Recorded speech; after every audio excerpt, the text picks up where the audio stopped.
నడిపే బండికి fire accident అయింది అనుకో, సరే ఏదో ఒక రీజన్ అంటే షార్ట్ సర్క్యూట్ లేకపోతే పెట్రోల్ లీకేజ్ వల్ల ఏదో ఒక వ్యాలిడ్ రీజన్ వల్ల ఆ యాక్సిడెంట్ అయింది అనుకోవచ్చు. కానీ పక్కకున్న బండ్లకి ఫైర్ యాక్సిడెంట్ అవ్వడింది. చాలా మంది చేసే బిగ్గెస్ట్ మిస్టేక్ చెప్తారా, దారా దూపైతుంది అని చెప్పి 20 రూపాయల బాటిల్ కొంటాము, మొత్తం దాగి బయటపడతామా, అసలు ఛాన్సే లేదు, గిన్నెని తాగుతాము, తీసుకుపోయి మిగతా ఎన్ని ఉంటే అన్ని తీసుకుపోయి ఈ ముందటి సీట్లలో వెనక సీట్లలో ఇట్లా డంప్ చేస్తాము.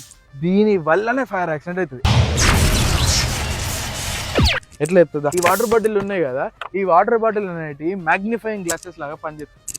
అంటే మనం వెహికల్ ఎప్పుడైనా ఎండకు పెట్టినాం అనుకో, ఆ ఎండ చక్క బాటిల్ మీద పడి బాటిల్ నుంచి వెళ్ళి సీట్ల మీదకి ఎండ ఎక్కువ హీట్తోనైతే ట్రాన్స్ఫర్ అవుతుంది. దీనివల్ల ఏమవుతుంది, పొగలు వచ్చి దాని తర్వాత మెల్లగా మంటలు స్టార్ట్ అయ్యి పక్కకి చక్కగా పార్క్ చేసిన కార్ల మంటలు వచ్చి ఫైర్ యాక్సిడెంట్కి అయితే గురైపోతుంది.